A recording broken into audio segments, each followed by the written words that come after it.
Este es un mensaje del pastor John MacArthur, traducido y predicado en español para el mundo de habla hispana. Ahora, como ustedes saben, el domingo pasado, en la conclusión del servicio, yo los invité a orar por el gobernador de California, Gavin Newsom, y lo hice a propósito porque obviamente nos encantaría verlo venir a Cristo. Y esta semana, creo que probablemente todos ustedes saben que le escribimos una carta abierta, debido a que Él es muy abierto en defender las cosas que deshonran a Dios. Nosotros también fuimos abiertos en llamarlo a la fe y al arrepentimiento y hemos hecho eso. Y obviamente ha habido una respuesta asombrosa a eso, proveniente de muchos ángulos, pero en su mayor parte muy alentadora para nosotros. Pero a la luz de eso quiero darles una especie de marco bíblico para confrontar a los gobernantes. Algunos han preguntado ¿por qué harías eso? Y quiero mostrarles cómo este es el llamado de la iglesia, como lo ha sido para el pueblo de Dios a lo largo de la historia de la redención. Y necesitamos empezar por el principio, y para nosotros el comienzo sería entonces, ¿cuál es la misión de la iglesia en el mundo? ¿Qué se supone que debemos estar haciendo aquí? ¿Podría usted pensar que debemos estar proporcionando entretenimiento a los incrédulos y solo usted ve a la iglesia superficialmente? ¿Podría pensar que deberíamos tener algún tipo de poder manipulador sobre las palancas de autoridad e influencia en el mundo? Si usted ve las preocupaciones políticas de los cristianos y las iglesias, pero estaré equivocado en ambos casos. La iglesia existe en el mundo realmente con una sola misión, y eso es definido para nosotros en la Gran Comisión. Escuchen las palabras de nuestro Señor mismo. Él define para nosotros nuestra responsabilidad. Y voy a leer 3 pasajes que les son conocidos. Primero, Mateo 28, 19 y 20. El mandato a sus seguidores es este: id pues y haced discípulos de todas las naciones, bautizándolos en el nombre del Padre y del Hijo y del Espíritu Santo, enseñándoles que guarden todo lo que os he mandado, y aquí yo estoy con vosotros todos los días hasta el fin del siglo. Esa es la gran comisión: evangelizar a las naciones, llevándoles el Evangelio para que crean, confíen en Cristo, sean bautizados, inicien por el camino del discipulado, que es definido como ser obediente a todo lo que el Señor ha mandado. Así que estamos concentrados en proclamar el Evangelio, mediante el cual la gente salvada se vuelve discípulo y vive y sirve en obediencia a Dios. Esa es nuestra misión. Las palabras de nuestro Señor en Lucas 24, versículos 46 y 47, nos dan otro ángulo sobre la misma comisión. Dijo a sus discípulos: escrito está, que Cristo padecería y resucitaría de entre los muertos al tercer día, y que en su nombre se predicaría el arrepentimiento para el perdón de los pecados a todas las naciones. Ahí está nuestra comisión: proclamar arrepentimiento para el perdón de los pecados en su nombre, el nombre de Cristo. Y luego hay otra manera en la que se presenta la comisión en Hechos 1:8, donde leemos: recibiréis poder cuando haya venido sobre vosotros el Espíritu Santo, y me seréis testigos en Jerusalén, Judea y Samaria, y hasta lo último de la tierra. En las 3 comisiones tenemos una responsabilidad global, hasta los confines de la tierra, hasta el fin del siglo, y a todas las naciones. Y resumiéndolo, es proclamar el Evangelio del perdón de los pecados por el arrepentimiento y la fe en el Señor Jesucristo, lo que hace un discípulo que vive en obediencia a los mandamientos de Dios. Ese es el Evangelio. Por eso la iglesia está en el mundo. Eso es lo que necesitamos estar haciendo. Ese es todo nuestro llamado. Un par de pasajes son importantes de entender, conocidos a la luz de eso. Uno está en el capítulo 10 de Romanos y está familiarizado con él, pero permítame leer algunos versículos de Romanos 10 que comienzan en el versículo 13. Porque todo aquel que invocar el nombre del Señor será salvo. Conforme vamos predicando el Evangelio, estamos animando a la gente a invocar el nombre del Señor para ser salvos. El siguiente versículo dice, el versículo 14 de Romanos 10, dice, ¿cómo pues invocarán a aquel en quien no han creído? ¿Cómo creerán en aquel de quien no han oído? ¿Cómo oirán sin que alguien les predique? ¿Cómo predicarán si no fueran enviados? Como está escrito, cuán bellos son los pies de los que anuncian buenas nuevas. Sin embargo, no todos creyeron a nuestro anuncio, porque Isaías dijo, Señor, ¿quién ha creído a nuestro anuncio? Así que la fe viene por el oír y el oír por la palabra de Dios. Cumplir la gran comisión significa que tenemos que ser enviados, tenemos que predicar el Evangelio para que la gente pueda oír y al oír creer y ser salvo. Entonces, primordialmente cuando pensamos en la gran comisión, estamos hablando de la predicación del Evangelio. Esa es la prioridad, obviamente. Esos textos que acabo de leer lo presentan de manera clara. Pero hay otro texto que quiero agregar a esos que es muy importante y pertenece justo al lado de ellos y se encuentra en 1 Timoteo capítulo 2. Así que vaya a 1 Timoteo capítulo 2 y al principio de ese capítulo quiero leer varios versículos hasta el versículo 7. 1 Timoteo 2, versículos 1 al 7. Porque aquí hay otra responsabilidad a la cual la iglesia es llamada. Exhorto ante todo, 1 Timoteo 2:1, aquí está la prioridad.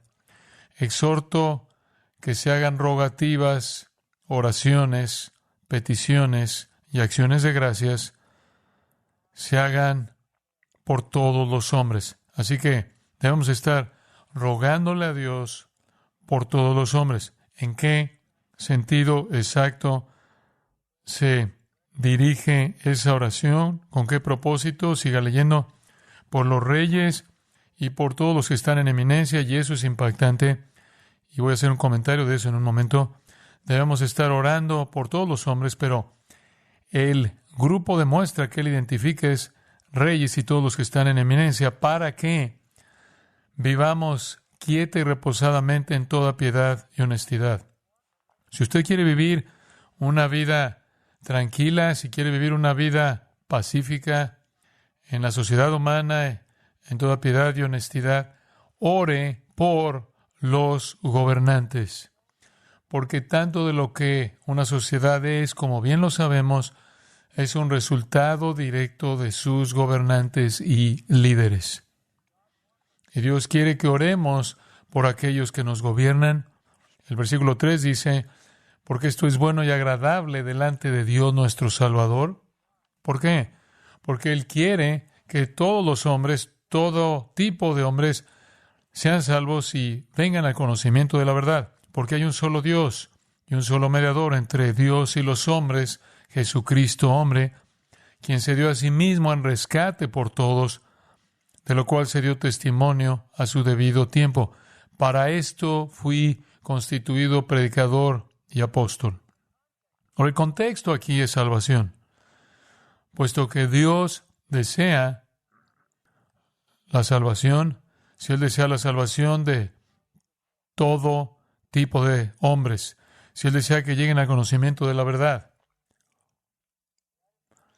es por eso que Él ha provisto la salvación mediante el rescate del versículo 6 para todos provisto por Cristo Jesús. Así que el contexto es la salvación.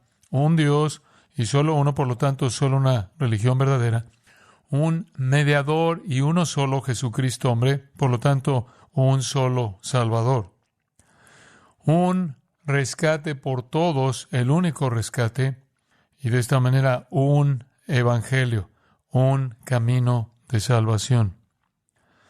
Debido al plan de salvación de Dios, y debido a que Dios desea que todo tipo de hombres en todos los estratos y naciones y tribus y lenguas y pueblos, como el cielo lo mostrará en el libro de Apocalipsis, debemos orar por la salvación de todos los hombres, pero especialmente por aquellos que gobiernan sobre nosotros, porque esa conversión a ese nivel cambia la cultura dramáticamente. Entonces, cuando las cosas no son como a usted le gustaría que fueran, sí reconocemos que el pecado tiene consecuencias, sí reconocemos que el juicio divino está operando, pero aún así, la promesa aquí es que Debemos orar por la conversión de los gobernantes porque cambiará la vida tal como la conocemos. Ahora, lo que es fascinante de este mandato es que el rey en ese entonces era Nerón. Entonces, el apóstol Pablo está llamando a los cristianos a orar por la salvación de Nerón. ¿Por qué es eso tan extraño? Porque Nerón fue un gobernante tan miserable como sería posible o concebible que alguien fuera. Obviamente, él era un pagano romano de la clase más rancia. Él, por ejemplo, asesinó a su propia madre, quien también era su amante. A la edad de 15 años se casó con su hermanastra, después se divorció de ella, después la desterró y luego le cortó las muñecas y luego la asfixió y en un último acto de indignidad la decapitó. La hermanastra que una vez había sido esposa de él. Él se casó con otra esposa y la asesinó a patadas cuando ella estaba embarazada. Él mató a sus seres queridos más cercanos y se volvió a casar, nada más que la próxima vez que se casó con un hombre castrado, vestido con un vestido de novia, en una ceremonia de boda completa. Nerón es un nombre que es sinónimo de degeneración. Él encontró satisfacción en atar a la gente en público, desnudos y luego mutilándolos tanto a hombres como a mujeres para que todos los vieran.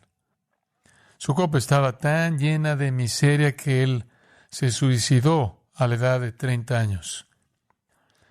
Y durante todos esos horribles e inicuos 30 años, él también estuvo ocupado persiguiendo a los cristianos, el primer perseguidor de cristianos.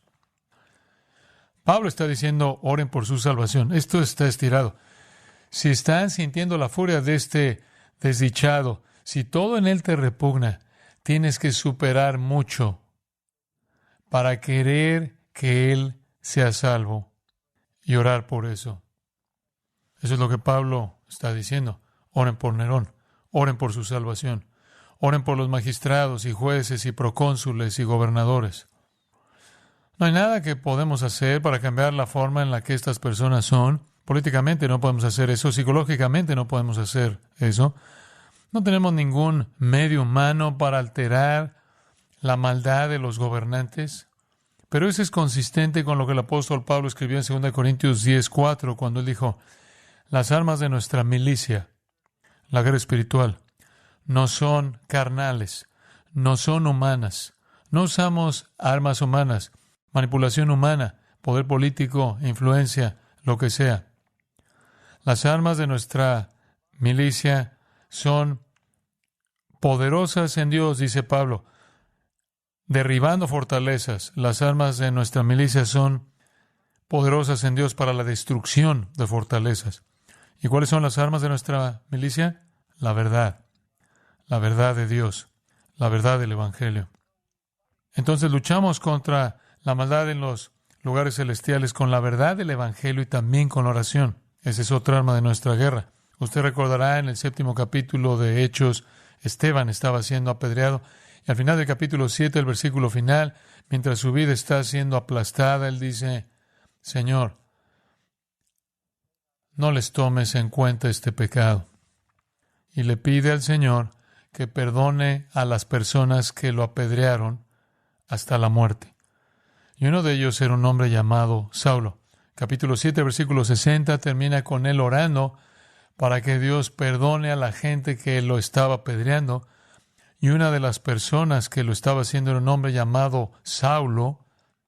Y ustedes lo conocen en el siguiente versículo.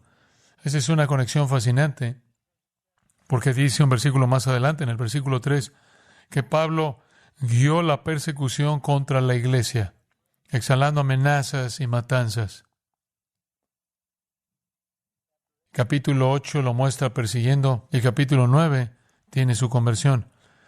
¿No podría ser que la conversión de Saulo en el capítulo 9 fue, en parte, una respuesta a la oración de Esteban. Dios usa medios. La oración eficaz del justo puede mucho. Esteban oró por el perdón de aquellos que le quitaron la vida. En un lapso de 2 capítulos, esa oración fue contestada en la salvación de Pablo.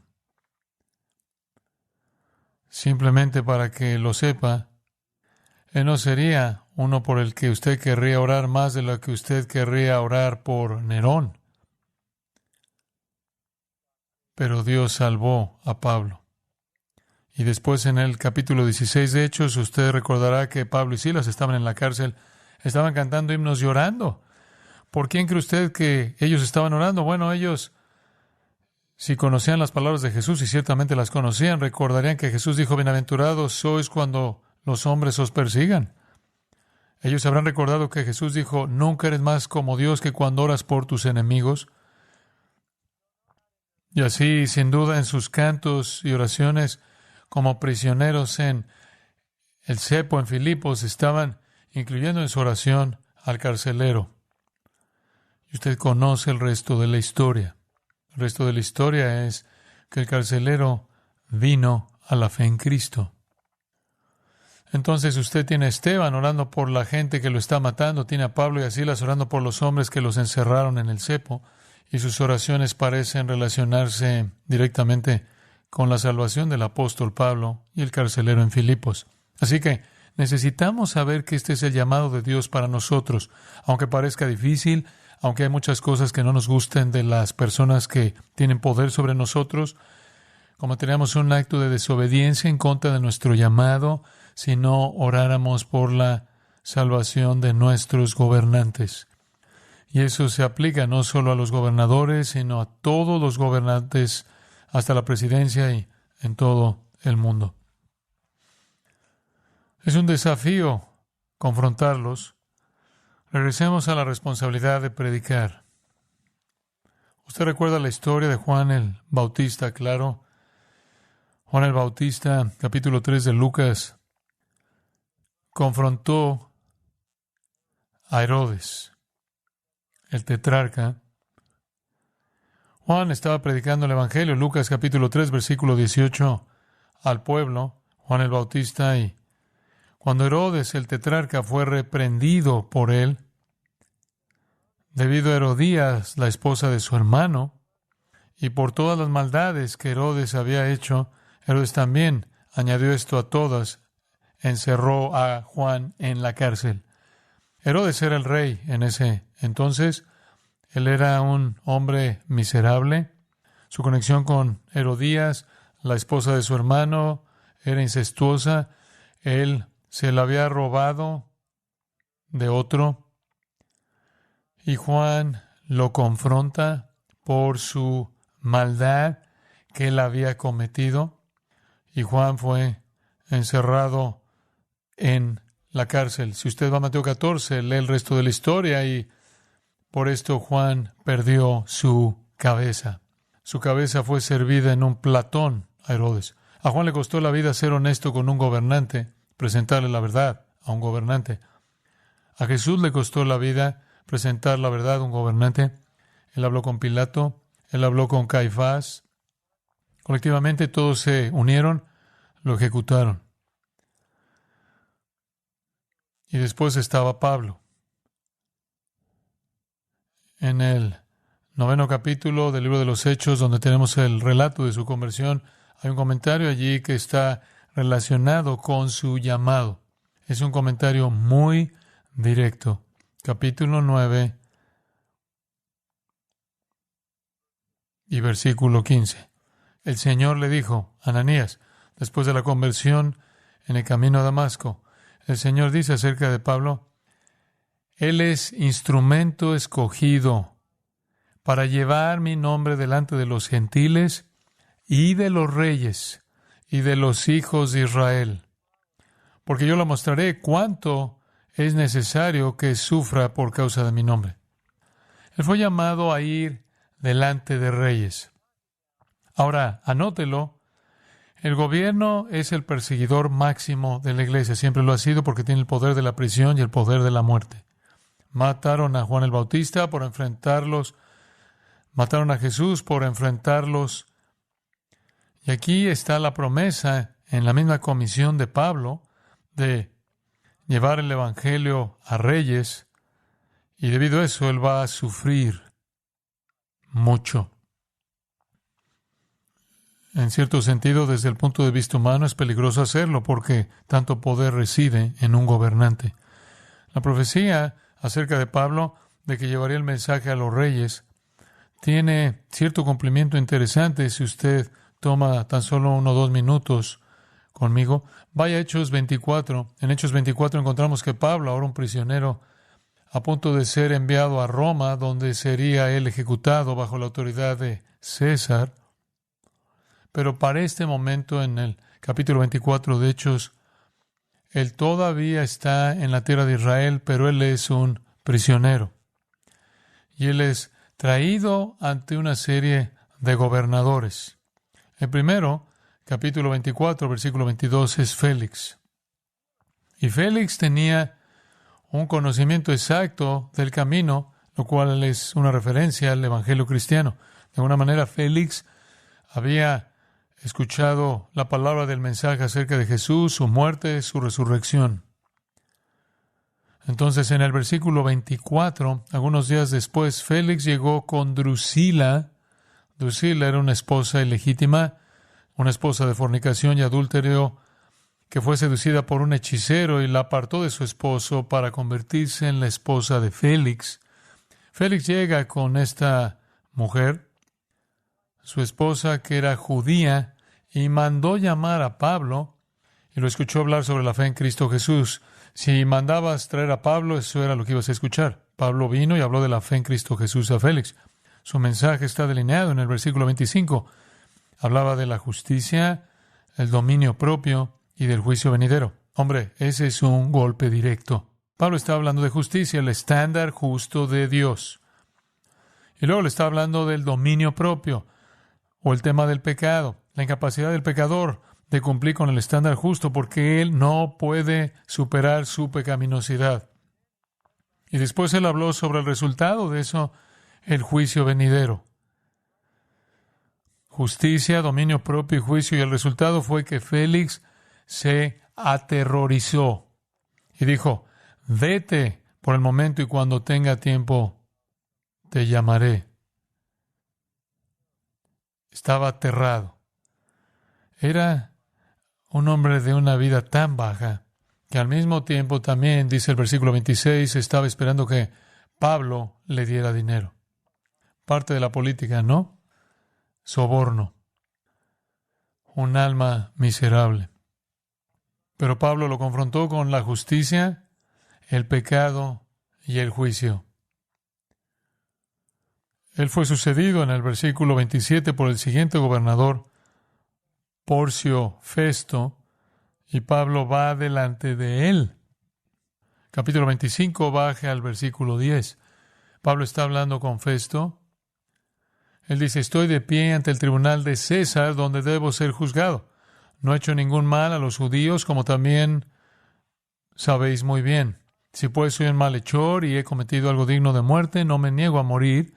Pero si ninguna de las cosas de que estos hombres me acusan es verdad, los judíos lo acusaban de crímenes contra Roma, entonces nadie puede entregarme a ellos. A César apelo, soy ciudadano romano. Entonces Festo, consultando con su consejo, respondió: a César has apelado, a César irás. Sin duda, en la conversación con Festo, Pablo tuvo otra oportunidad de delinear su historia e incluso su conversión. El siguiente gobernante al que se enfrenta en el capítulo 26 es un hombre llamado Agripa. Vaya al versículo 19.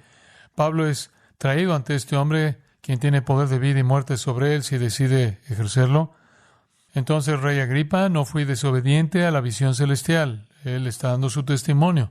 Agripa, él describió la experiencia del camino a Damasco en los versículos anteriores.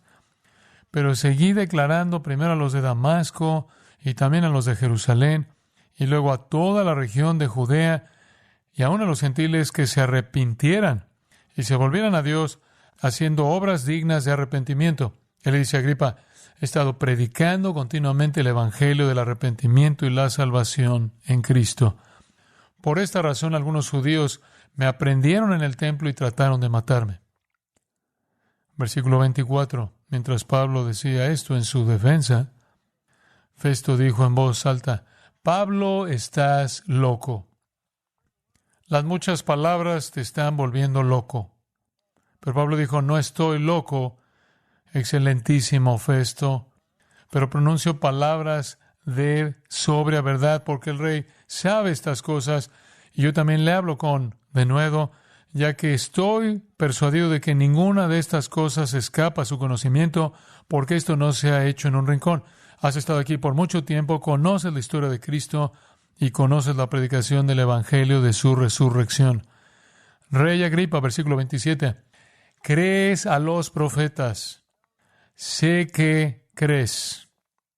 Agripa le respondió a Pablo: ¿por poco me persuades en volverme cristiano? Es más una pregunta que una afirmación de un hecho.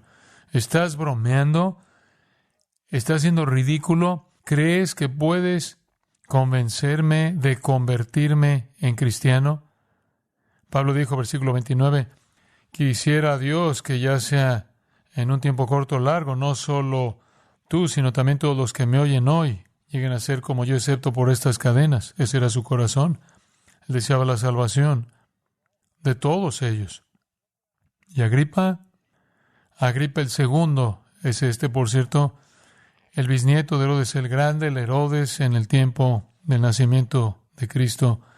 Su padre fue Agripa el primero, quien mató a Jacobo y encarceló a Pedro. Pero Agripa el segundo es un gobernante designado por los romanos, es el último de los reyes de Judea. Tiene una consorte, una mujer llamada Berenice, que no es su esposa, pero ella es su hermana y él es su amante. El incesto era muy común.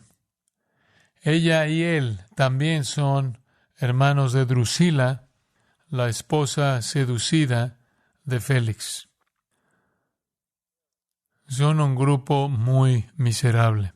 Por cierto, Berenice, su hermana y amante, según la historia romana, tuvo muchos amantes, pero siempre regresaba a su hermano. Ahora no tenemos ningún registro de ningún arrepentimiento por parte de estos. Hubo desprecio lo que salió de Agripa. Así que usted podría hacer la pregunta, ¿hubo alguna vez un gobernante que al escuchar el Evangelio respondió positivamente? Y la respuesta está en el capítulo 13 de Hechos. Capítulo 13 de Hechos.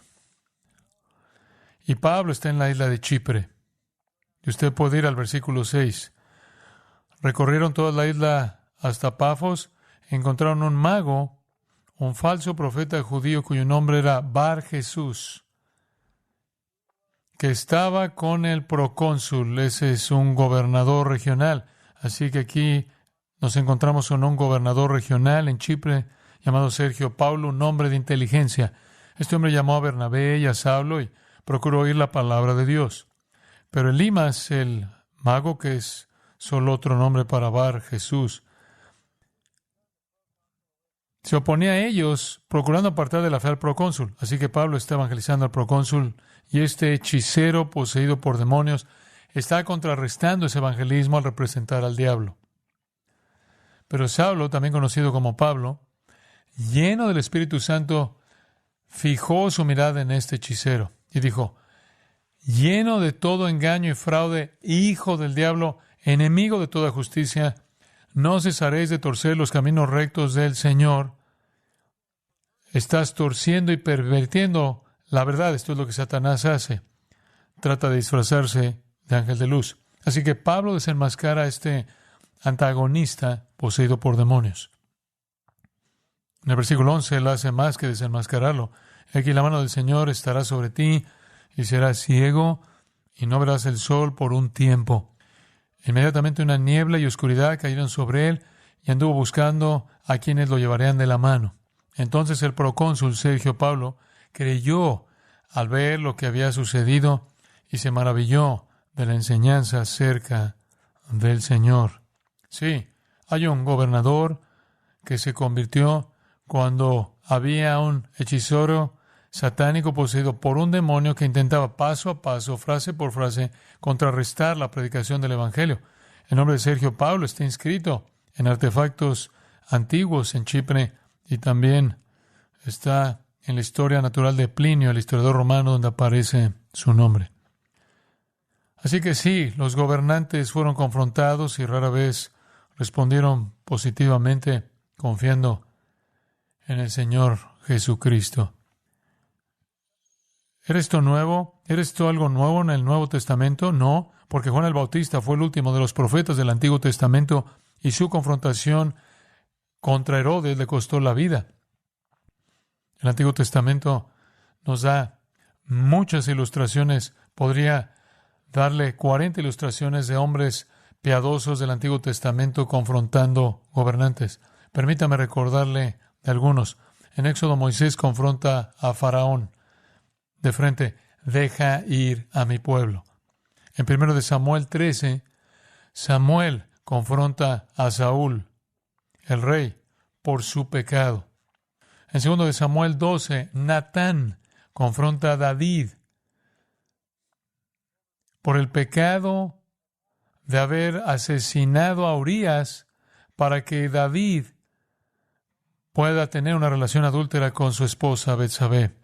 Y Natán le dice a David: tú eres aquel hombre.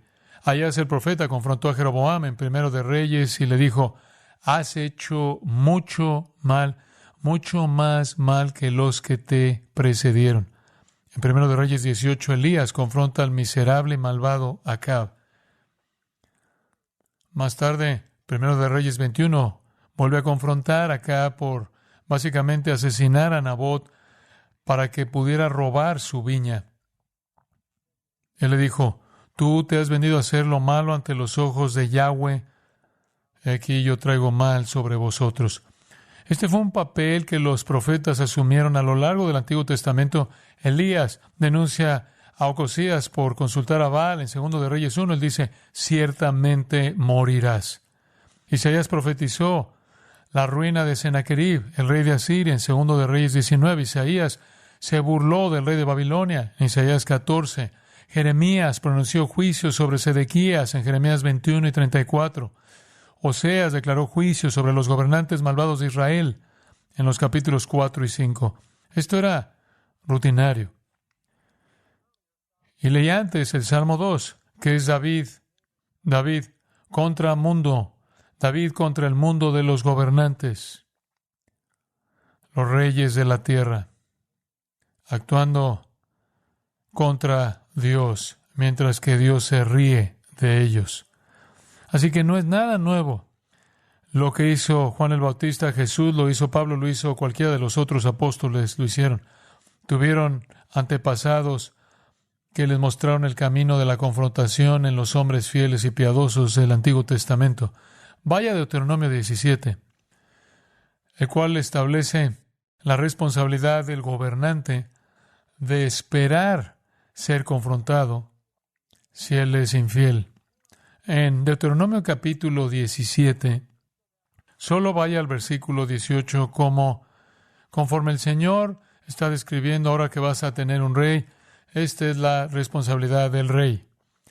Este es el deber del rey. Deuteronomio 17, 18. Y sucederá que cuando se siente en el trono de su reino, cuando él llegue a reinar, escribirá para sí mismo una copia de esta ley. Toda la ley de Dios debe escribirla, cada letra, cada palabra, él mismo. Y debe hacerlo en un rollo, y debe hacerlo en presencia del sacerdocio levítico, para que todos sepan que ha escrito cada letra. Y la razón de eso es que si él va a gobernar, como escucharon en ese hermoso himno, el que gobierna sobre los hombres debe ser justo, gobernando en el temor de Dios. Así que no puede haber ignorancia alguna. Él no puede afirmar que él no sabe algo. Y para asegurarse de que él básicamente ha afirmado su responsabilidad, él tiene que escribir cada letra de la ley de Dios. enfrente de todos los sacerdotes. Estará consigo y lo leerá todos los días de su vida. Tiene que estar leyendo continuamente la ley de Dios para mantenerse en el camino, para que aprenda a temer a Jehová su Dios, guardando cuidadosamente todas las palabras de esta ley y estos estatutos, para que su corazón no se levante por encima de sus hermanos, para que no se desvíe del mandamiento a diestra ni a siniestra, para que él y sus hijos duren mucho tiempo en su reino en medio de Israel.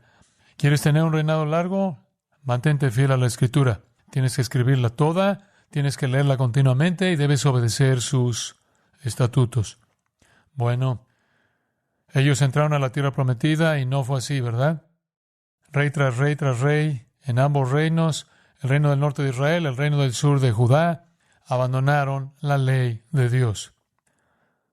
Ellos abandonaron la ley de Dios y condujeron al pueblo a la idolatría y a toda clase de pecado y maldad, lo cual llevó a una confrontación inevitable entre aquellos que eran administradores de la revelación de Dios para confrontar a aquellos reyes desobedientes que habían violado su juramento. El juramento del rey era ser fiel a la palabra de Dios. De hecho, la palabra de Dios desapareció y no fue descubierta. Lo encontramos en 2 de Reyes capítulo 22, hasta que el rey Josías, muchos años después, encontró la ley y restauró la ley a su lugar. Y Josías devolvió la justicia. Así que este siempre ha sido el plan de Dios. Así que en el Antiguo Testamento, usted tiene a profetas confrontando a reyes infieles una y otra y otra y otra vez. Y como vimos, tenía el modelo del Nuevo Testamento de Juan el Bautista, Jesús, Pablo y los otros apóstoles haciendo lo mismo con las autoridades. Pero incluso en la historia de la Iglesia, aquí hay un poco de la historia de la Iglesia. Alrededor del año 150, el apologista cristiano Justino Mártir escribió una carta abierta al emperador romano Antonio Pío, y en esa carta defendió la veracidad del cristianismo y argumentó que el gobierno romano debería dejar de perseguir a los creyentes. 150. Simplemente digamos 50 años después de la muerte del apóstol Juan.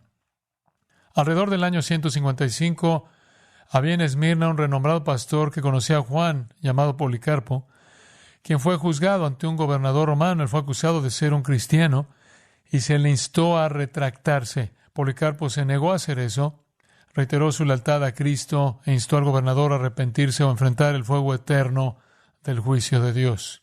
En la generación posterior a Policarpo, un autor llamado Tertuliano también escribió una apología de la fe cristiana. Llamaron al gobierno romano a poner fin a la persecución injusta de la Iglesia. En el siglo IV, otro pastor famoso de Alejandría llamado Atanasio defendió audazmente la doctrina de la deidad de Cristo. Fue desterrado por los poderes romanos durante al menos 17 años, pero se negó a dejarse intimidar o a comprometer debido a la presión gubernamental. En el siglo V, la boca dorada Juan Crisóstomo, el gran predicador de Constantinopla, confrontó a la emperatriz por su estilo de vida mundano y pecaminoso. Él fue desterrado y camino al exilio murió.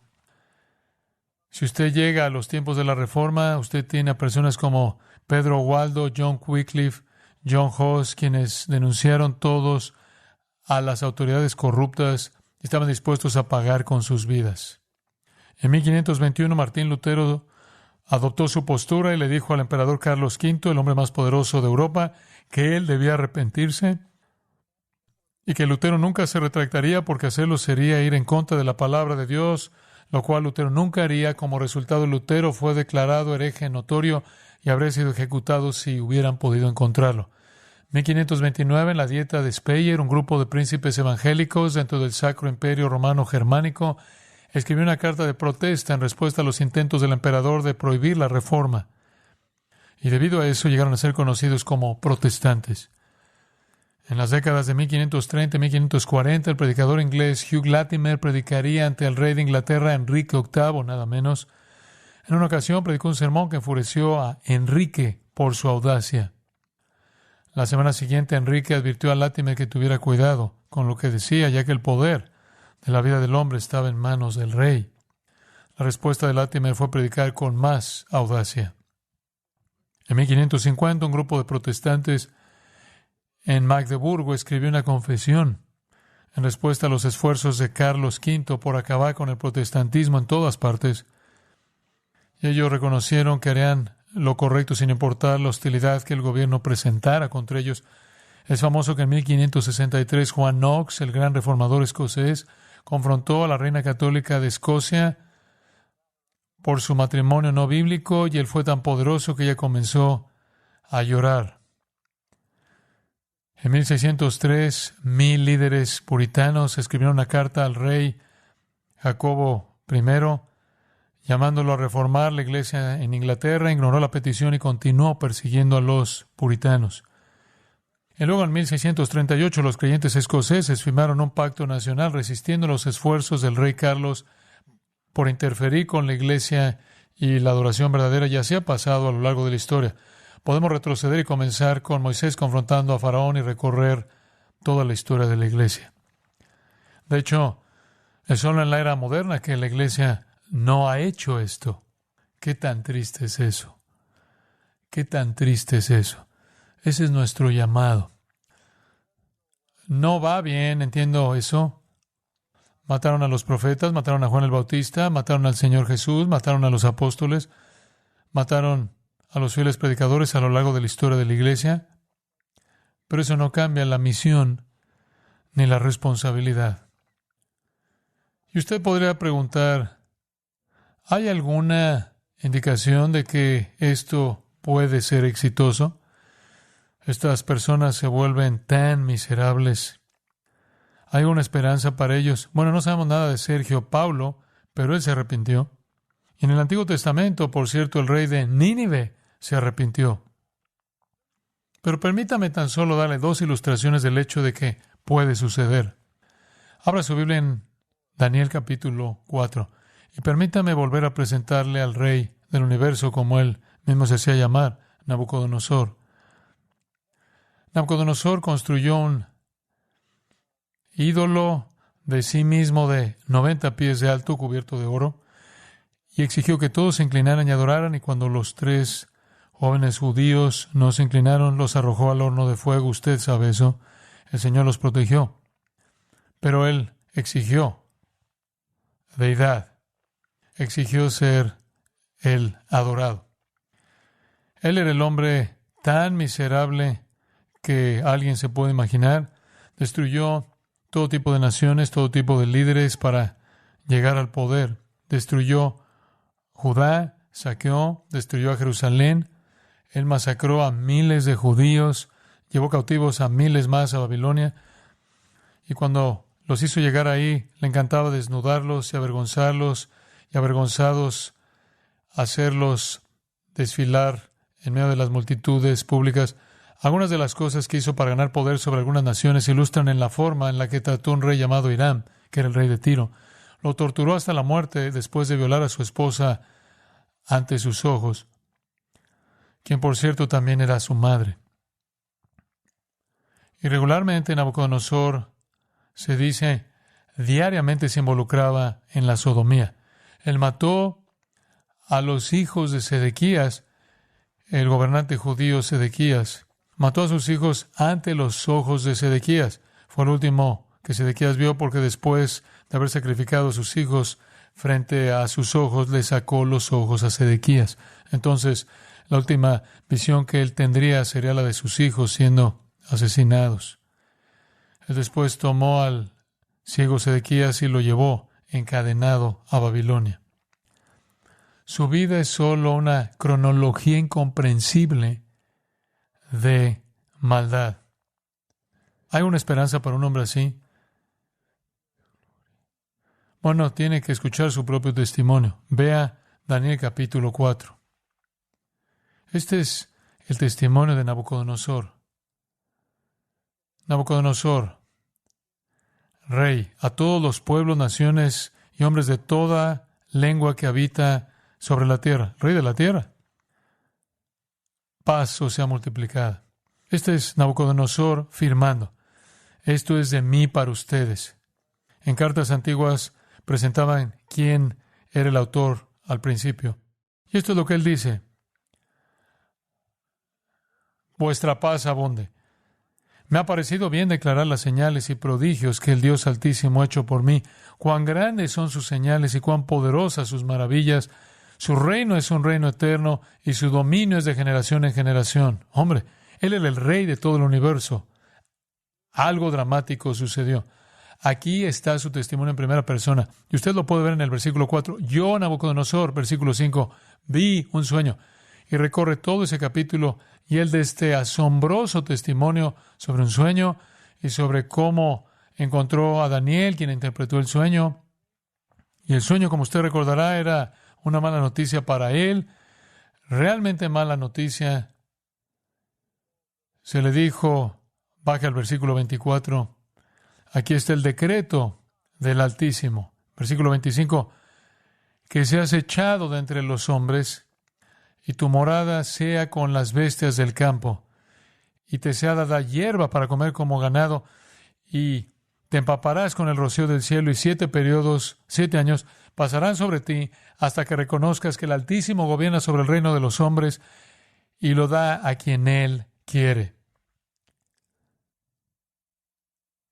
En el versículo 27, por tanto, Rey,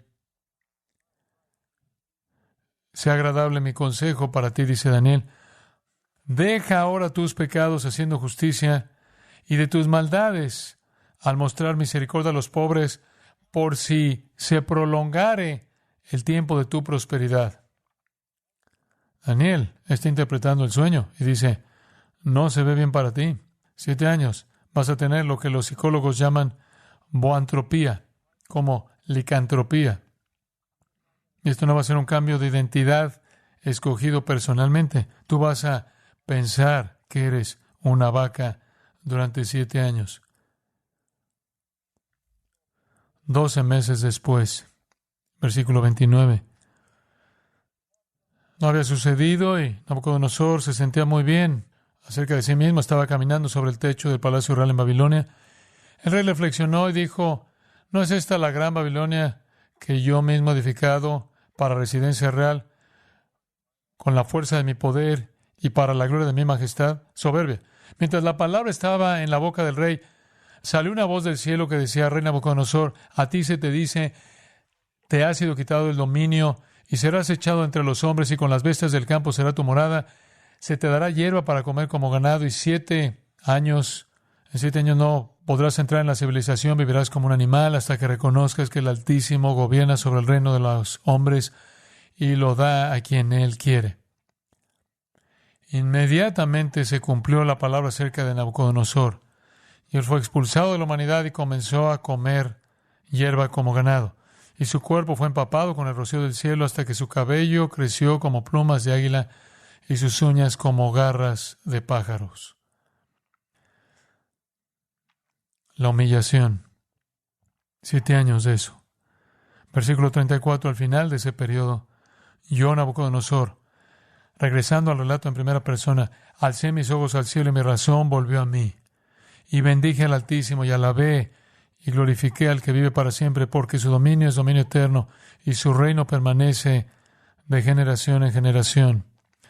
Todos los habitantes de la tierra son considerados como nada, pero Él hace según su voluntad en el ejército del cielo y entre los habitantes de la tierra, y no hay quien detenga su mano o le diga, ¿qué haces? En ese momento mi razón me fue devuelta, y mi majestad y esplendor me fueron restaurados para la gloria de mi reino, y mis consejeros y mis nobles comenzaron a buscarme. Así fui restablecido en mi soberanía, y se me añadió grandeza que sobrepasaba todo. Ahora yo, Nabucodonosor, alabo, exalto y honro al Rey del cielo, porque todas sus obras son verdaderas y sus caminos rectos, y Él puede humillar a los que caminan con soberbia. ¡Qué conversión tan asombrosa! ¿No es cierto? Conversión asombrosa. Hay una conversión asombrosa más, y ese es el rey Manasés. A mediados del siglo VII, Manasés nos cuenta la historia sobre él, el capítulo 21 de Segundo de Reyes, así que acompáñeme, solo nos tomaremos unos momentos para verlo, es una historia tan poderosa. Segundo de Reyes 21, versículo 1, Manasés tenía 12 años cuando comenzó a reinar. Por cierto, él correinó con su padre, Ezequías, durante los primeros 10 años más o menos, y terminó reinando 55 años en Jerusalén, y el nombre de su madre era Epsiba. Se volvió rey a los 12, los primeros 10 años cogobernó con su padre Ezequías. Ezequías era un individuo piadoso, él fue instruido personalmente por su padre. Su padre fue un buen rey, gobernó durante 29 años, destruyó los ídolos en la tierra, destruyó incluso la estatua de la serpiente de bronce que Moisés había levantado porque se había convertido en un ídolo, purificó el templo, restableció la celebración de la Pascua. Así que Manasés, como pequeño, tuvo la maravillosa oportunidad de ver la provisión de Dios. Y por cierto, cuando tenía 5 años, fue cuando los asirios amenazaron el trono de su padre y el reino, y un ángel del cielo vino y mató a 185,000 asirios para proteger a su pueblo. Así que Manasés se había visto mucho como niño. Pero ¿qué dice el versículo 2 sobre él? Él hizo lo malo ante los ojos de Jehová. Ahora eso es familiar. Si está leyendo acerca de los reyes de Judá, Israel, verá que hizo lo malo ante los ojos de Jehová como sus padres, o hizo lo bueno ante los ojos de Jehová como su padre. Todos son básicamente comparados con su padre, pero no con Manasés. No, él hizo lo malo ante los ojos de Jehová, conforme a las abominaciones de las naciones que Jehová desposeyó delante de los hijos de Israel. Usted ni siquiera podía usar a otro rey judío como una ilustración de su condición miserable porque él era pagano. Usted solo podía compararlo con las abominaciones de los cananeos. Y allí en el versículo 11 dice que sus abominaciones eran peores que todas las de los amorreos, y los amorreos tenían por lo menos 16 deidades. Y toda miseria inimaginable. Ni siquiera podía compararse con ningún otro rey judío, el más malvado de todos los reyes en los 330 años de la historia de su pueblo. ¿Cómo llega usted a ser tan malo? Homosexualidad, bestialidad, sacrificio de niños, idolatría, politeísmo. Versículo 3. Él solo puede ser comparado con los incrédulos miserables porque él reconstruyó los lugares altos que Ezequías su padre había destruido, erigió altares a Baal, hizo una acera como había hecho Acab, rey de Israel, y adoró a todo el ejército de los cielos y le sirvió. Adoraba al sol, la luna, las estrellas, los planetas. Él era sincretista, él colocó altares por todo el templo, por todo el patio del templo, incluso en el lugar santísimo. Él llenó las calles de Jerusalén de estatuas. Él era lo peor de lo peor, el más impío.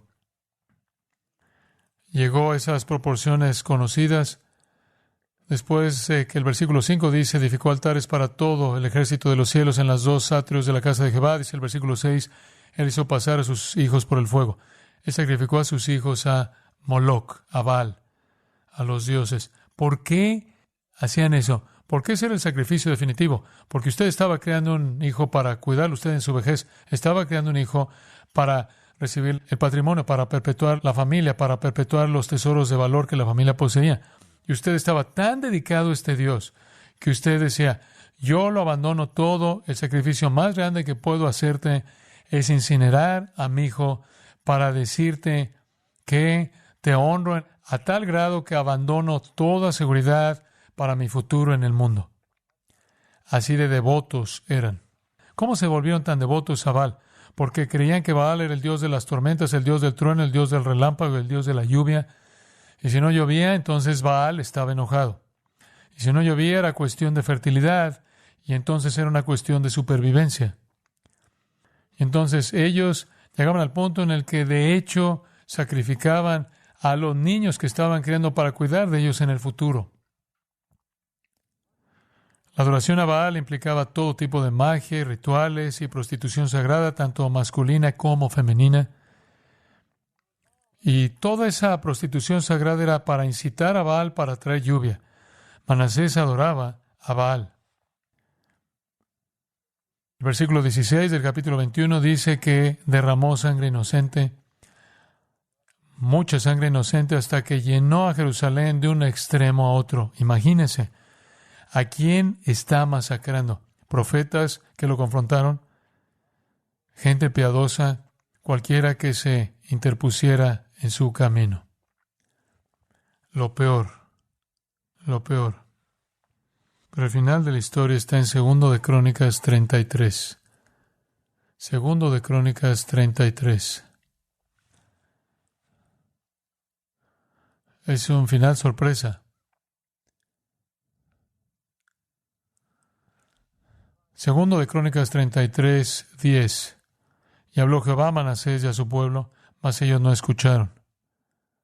Por lo cual Jehová trajo contra ellos los generales del ejército del rey de los asirios, los cuales aprisionaron con grillos a Manasés y atado con cadenas lo llevaron a Babilonia. Él fue humillado, así como Nabucodonosor fue humillado. Él fue encadenado y fue llevado en una caminata de 4 meses a Babilonia en humillación. Versículo 12. Mas luego que fue puesto en angustias, oró a Jehová su Dios, humillado grandemente en la presencia del Dios de sus padres. Y habiendo orado a él, fue atendido, pues Dios oyó su oración. ¿Oyó eso usted? Dios oyó su oración, su ruego, y lo restauró a Jerusalén, a su reino. Entonces reconoció Manasés que Jehová era Dios. Después de esto edificó, ahí en el versículo 16, reparó luego el altar de Jehová y sacrificó sobre él sacrificios de ofrendas de paz y de alabanza, y mandó a Judá que sirviesen a Jehová, Dios de Israel. Pero el pueblo aún sacrificaba en los lugares altos, aunque lo hacía para Jehová su Dios. Todavía eran sincretistas. Solo había un altar. Ese estaba en Jerusalén, en el templo. Tenían muchos, y entonces había un sincretismo que continuó. Los demás hechos de Manasés y su oración a su Dios, me encanta eso, su Dios, y las palabras de los videntes que le hablaron en nombre de Jehová, el Dios de Israel, lo cual significa que habían personas que le hablaban, habían profetas que estaban hablándole, llamándole al arrepentimiento. Aquí todo está escrito en las actas de los reyes de Israel. Su oración también, y cómo fue oído todos sus pecados, y su prevaricación, los sitios donde edificó lugares altos y erigió imágenes de acera e ídolos antes que se humillase. Y aquí estas cosas están escritas en las palabras de los videntes. Y durmió Manasés con sus padres. Manasés es el peor. Es el peor. Dios lo humilló y llegó a creer. Usted va a ver a Manasés en el cielo. Esto es un problema. Este es un problema para el judaísmo. Le voy a decir qué tan grande es el problema. Estaba leyendo algo de la Agadá, el cual es el comentario rabínico de las Escrituras, y tienen dificultades para tratar con Manasés, los rabinos, porque está claro en el texto de las Escrituras que él fue restaurado a su reino. Y así reconocen que él fue restaurado a su reino debido a su arrepentimiento. Pero uno de los comentarios de los rabinos es que eso fue un arrepentimiento superficial. Solo podía recuperarle una parte temporal de su reino. Y directamente dice, él no es parte del reino de los cielos. Ellos rechazaron eso. Él perdió eso con su vida. ¿Por qué es necesario que ellos lo hagan post-mortem como un hipócrita que no está en el reino de los cielos? Porque si su sistema es la salvación por obras, él socava todo. Si usted puede ser así de malo y así de miserable y ser perdonado y terminar en el cielo, todo el sistema se colapsa. Usted no puede tomar a los peores dos que jamás vivieron en términos de poder del Antiguo Testamento, Nabucodonosor y Manasés, y colocarlos en el cielo sin que todo el sistema de obras de justicia se derrumben. No hay gracia en el judaísmo, pero hay gracia con Dios. Amén. Un testimonio final de una persona final en autoridad. Regresa a donde comenzamos. 1 Timoteo 1. De regreso a donde comenzamos. Estuvimos en 1 Timoteo 2. Vaya a 1 Timoteo 1. Hubo otra conversión monumental de alguien en autoridad. Y aquí está su testimonio. 1 Timoteo 1, 12. Este es Pablo, el apóstol. Doy gracias al que me fortaleció, a Cristo Jesús nuestro Señor, porque me tuvo por fiel, poniéndome en el ministerio. Habiendo yo sido antes blasfemo, perseguidor, injuriador, mas fui recibido a misericordia, porque lo hice por ignorancia en incredulidad. Pero la gracia de nuestro Señor fue más abundante con la fe y el amor que es en Cristo Jesús. Palabra fiel y digna de ser recibida por todos, que Cristo Jesús vino al mundo para salvar a los pecadores, de los cuales yo soy el primero. Olvídese de Nabucodonosor. Olvídese de Manasés. Yo soy el peor. Yo tenía autoridad. Yo tenía autoridad para encarcelar, para matar a cristianos. Yo era un perseguidor. Yo era un agresor violento. Yo era un blasfemo. No había manera en la que yo pudiera estar en el reino a menos de que Dios me mostrara misericordia, y la gracia de nuestro Señor fue más abundante con la fe y el amor que es en Cristo Jesús. Palabra fiel y digna de ser recibida por todos, que Cristo Jesús vino al mundo para salvar a los pecadores, de los cuales yo soy el primero. Pero por esto fui recibido a misericordia, no tanto para mi beneficio, sino para que Jesucristo mostrase en mí, como el primero de los pecadores, Jesucristo mostrase toda su clemencia, por ejemplo, de los que habrán de creer en Él para vida eterna. ¿Qué está diciendo Pablo aquí? Nunca está usted demasiado lejos, porque Jesús va a salvar a aquellos que son los peores de los pecadores para demostrar su paciencia perfecta y gracia incluso hacia los peores. Y Pablo concluye con una doxología, por tanto, al Rey de los siglos, inmortal, invisible, al único y sabio Dios, y honor y gloria por los siglos de los siglos. Amén. Y como dije, cuando comenzamos, las oraciones de Esteban podrían haber sido parte de lo que Dios usó para salvar a Pablo. Él es un hombre de autoridad. Él es un hombre con poder sobre la vida y la muerte. Un hombre que representa el poder del gobierno, que fue salvo por gracia, y él fue un blasfemo y un perseguidor y un agresor violento y un incrédulo. Y el Señor lo salvó. ¿Por qué hace Él eso? ¿Por qué salva a gente tan miserable? Porque así es como Él demuestra su gracia, ¿verdad?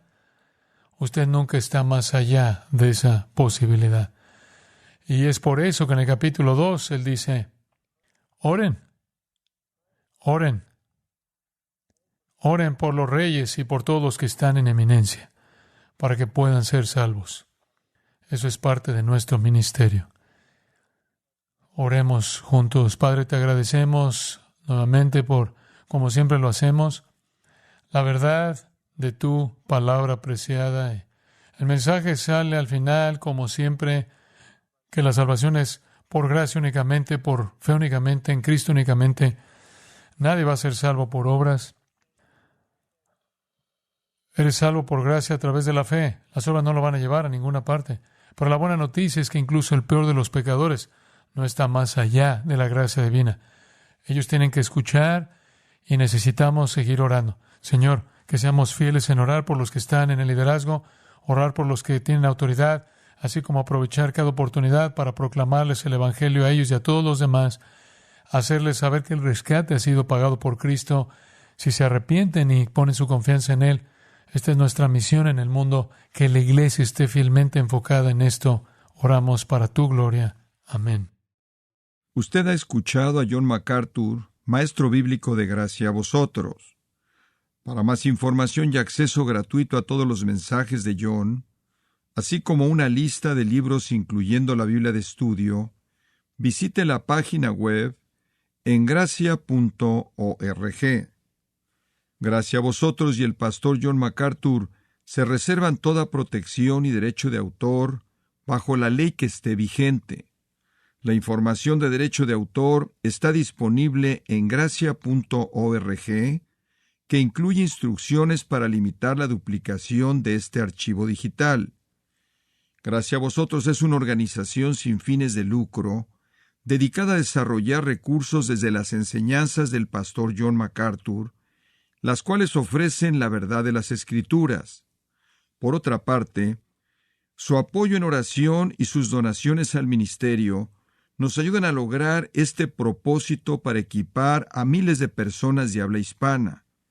Si desea hacer una donación o ofrenda, puede hacerlo utilizando su tarjeta Visa, Mastercard, Discovery o American Express, ingresando a gracia.org, y si vive en Estados Unidos o Puerto Rico, también puede llamarnos al 1-866-5-GRACIA, esto es, 1-866-547-2242. Recuerde, desde cualquier lugar puede ingresar a nuestra página web en gracia.org. Y de antemano, gracias por su apoyo.